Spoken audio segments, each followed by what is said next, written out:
Bismillahirrahmanirrahim. Assalamualaikum warahmatullahi wabarakatuh. Perkenalkan, saya Muhammad Ali Rahmatullah dengan NIM 41122110009. Di sini kesempatan hari ini saya akan mempresentasikan hasil mengkaji dan juga menerapkan manajemen risiko pada suatu proyek konstruksi. Di sini saya akan mengkaji 3 artikel dan juga di mata kuliah ini, yaitu mata kuliah manajemen risiko proyek konstruksi dengan dosen pengampu Bapak Wijojo Kurniadi ST MMMT. Oke, baik, sebelum kita melanjutkan ke materi, di sini kita harus perlu tahu apa sih manajemen risiko itu. Nah, di manajemen risiko itu merupakan salah satu aspek krusial dalam pelaksanaan proyek konstruksi karena tingginya potensi kecelakaan kerja, keterlambatan proyek, serta pembengkakan biaya dan waktu. Salah satu alat penting untuk mengelola risiko adalah penerapan standar operasional prosedur, yaitu SOP itu sendiri, yang menjadi bagian tak terpisahkan dari sistem manajemen keselamatan dan kesehatan kerja. Nah, di sini saya mengkaji 3 artikel. Berikut adalah artikel yang pertama, ada Natasha 2023. Nah, ini mengkaji penerapan SOP SMK 3 pada proyek jembatan di Manado. Dan yang kedua ada Hartono di tahun 2023 penerbitan, dan ini menggunakan pendekatan AS/NJS 4360 2004 untuk menganalisis resiko kecelakaan kerja pada proyek jembatan beton. Dan yang ketiga itu ada Endorgen dan Soekiman. Nah, di ini 2020.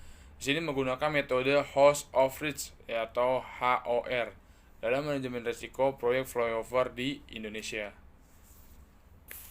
Lanjut ke slide berikutnya, yaitu penerapan SOP SMK 3 dalam proyek jembatan. Nah, ini dari kajian ini metode dan hasilnya itu yang pertama, penelitian dilakukan melalui observasi lapangan, wawancara, dan penyebaran kuesioner kepada 15 responden. Nah, yang ketiga itu 5 aspek SOP SMK 3 yang dianalisis itu yang pertama, penetapan kebijakan K3. Yang kedua, perencanaan, pelaksanaan, dan juga pemantauan dan evaluasi dan peninjauan kinerja. Nah, yang terakhir, semua aspek menunjukkan hasil penerapan yang sangat baik dengan nilai rata-rata 85,28%. Nah, di kelebihannya itu, ini tuh memberikan gambaran sistematis tentang tingkat kepatuhan terhadap SOP.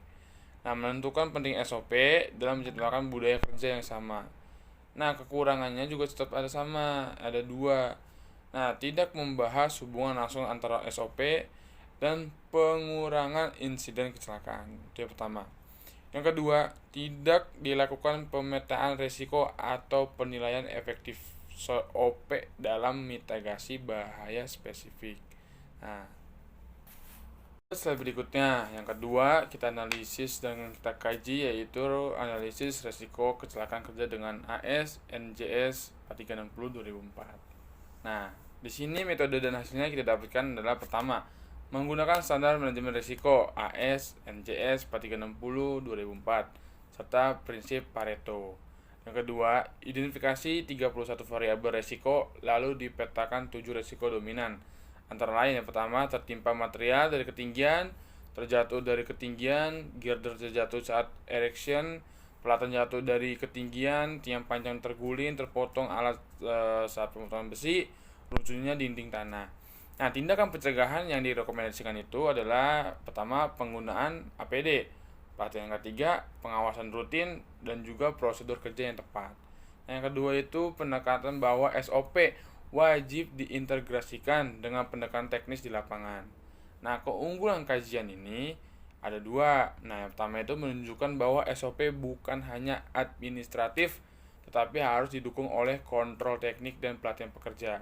Nah, yang kedua itu resiko dinalisis secara kuantitatif, frekuensi, dan dampak, lalu dikaitkan dengan SOP sebagai bentuk mitigasi. Seperti itu. Nah, di sini ada kekurangannya. Kekurangannya itu tidak ada penilaian apakah SOP yang berlaku sudah cukup atau masih perlu dikembangkan. Ke artikel terakhir, yaitu manajemen risiko flyover dengan host of risk gitu. Nah, metode ini menggunakan host of risk atau HOR. Fase 1 untuk identifikasi risiko dan agen risiko. Nah, ini menggunakan HOR fase 2 untuk menentukan tindakan pencegahan yang paling efektif ya, atau berdasarkan efektivitas dan kesulitan implementasi. Nah, ketiga itu terdapat 34 kejadian risiko dan 17 agen risiko, di mana yang paling kritis adalah ada 4 nih. Yang pertama, pengawasan lemah, metode kerja yang tidak sesuai, penyedia jasa tidak kompeten, ketidaksesuaian dengan SOP. Nah, SOP dalam konteks HOR yaitu SOP diposisikan sebagai alat mitigasi terhadap agen risiko. Nah, yang kedua ditentukan bahwa SOP harus dibuat sejelas dan struktur mungkin. Terus didukung oleh pengawasan internal, dipahami dan ditaati oleh seluruh pekerja. Nah, di sini keunggulan studi ini memberikan framework pengembalian keputusan yang kuat berdasarkan prioritas risiko dan juga membedakan antara penyebab risiko, risk agent, dan kejadian risiko atau risk event. Nah, rekomendasi prioritas tindakan yang pertama itu pengawasan internal yang kuat oleh owner atau konsultan. Yang kedua itu SOP dan metode kerja harus sederhana, lengkap, dan mudah dipahami. Yang ketiga itu ketersediaan APD dan pelatihan K3 berkelanjutan. Seperti itu. Kita ke slide berikutnya. Di sini ada perbandingan kajian. Nah, fokus utama penerapan SOP SMK, itu juga identifikasi dan pencegahan risiko dominan dan identifikasi dan mitigasi agen risiko. Nah, standar yang digunakan itu PP 050 2012 SMK 3 untuk yang SMK 3. Nah, untuk yang itu ya kita bisa lihat AS NJS 4360 2004. Lalu of risk. Nah, SOP sebagai yang SMK 3 itu adalah kontrol pelaksanaan kerja, dan yang kedua alat pencegahan insiden, dan yang ketiga mitigasi penyebab risiko. Yang kekuatannya itu yang pertama evaluasi penerapan SOP terperinci, yang ASNJS itu detail teknis risiko lapangan, dan HOR itu strategi mitigasi sistematik dan prioritas. Nah, pasti ada kelemahan. Yang pertama itu tidak ada evaluasi risiko nyata. Yang kedua itu yang ASNJS tidak fokus evaluasi SOP. Dan yang terakhir metodologi kompleks dan teknik. Kita ke slide berikutnya. Di sini ada perbandingan kajian. Nah, fokus utama penerapan SOP SMK, itu juga identifikasi dan pencegahan risiko dominan dan identifikasi dan mitigasi agen risiko. Nah, standar yang digunakan itu PP 050 2012 SMK 3 untuk yang SMK 3. Nah, untuk yang itu ya kita bisa lihat AS NJS 4360 2004. Lalu of risk. Nah, SOP sebagai yang SMK 3 itu adalah kontrol pelaksanaan kerja, dan yang kedua alat pencegahan insiden, dan yang ketiga mitigasi penyebab risiko. Yang kekuatannya itu yang pertama evaluasi penerapan SOP terperinci, yang ASNJS itu detail teknis risiko lapangan, dan HOR itu strategi mitigasi sistematik dan prioritas. Nah, pasti ada kelemahan. Yang pertama itu tidak ada evaluasi risiko nyata. Yang kedua itu yang ASNJS tidak fokus evaluasi SOP. Dan yang terakhir metodologi kompleks dan teknik. Itu langkah-langkah penerapan manajemen risiko dalam proyek konstruksi.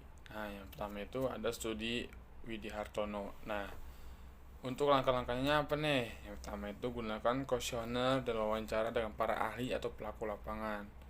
Yang kedua itu identifikasi 31 potensi risiko, ya seperti tertimpa material dari atas, terjatuh dari ketinggian, girder jatuh saat erection, abrat terguling, dan lain-lainnya. Yang ketiga, gunakan prinsip Pareto untuk menentukan 7 risiko paling dominan yang menyebabkan 80% dampak negatif. Yang kedua itu ada studi Anderson, ya, HOR itu fase 1. Pertama, identifikasi dan 2 jenis risiko, pertama risk event dan juga risk agent.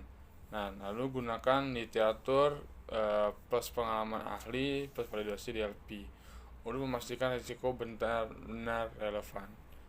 Nah, terus yang kedua, analisis risiko, risk analysis. Nah, ini pendekatan ASNJS.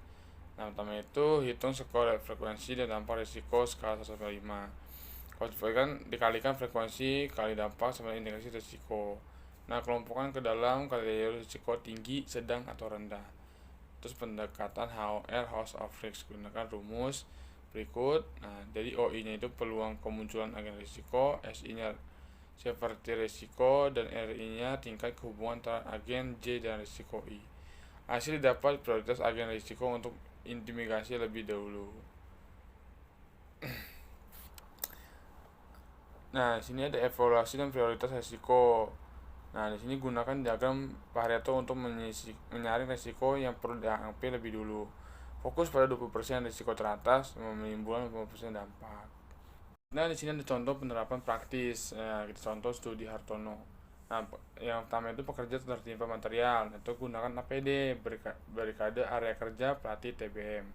Nah, kedua pekerja jatuh dari ketinggian. Nah, gunakan harness atau SOP pemasangan perancangan safety line. Ketiga itu girder jatuh dari erection. Nah, SOP erection pemeriksaan alat angkat pemasangan berkalda. Nah, terakhir alat berat terguling. Nah, itu cek lokasi kerja, perhatikan operator dan kontrol tanah dasar. Terakhir ada kesimpulan atau panduan penerapan. Yang pertama itu identifikasi risiko melalui observasi literatur dan diskusi ahli. Yang kedua itu analisis dan klasifikasi risiko berdasarkan probabilitas dan dampaknya. Dan ketiga itu tentukan SOP dan tindakan mitigasi spesifik berdasarkan risiko yang teridentifikasi. Yang keempat itu sosialisasikan SOP dan latih kerja secara berkala.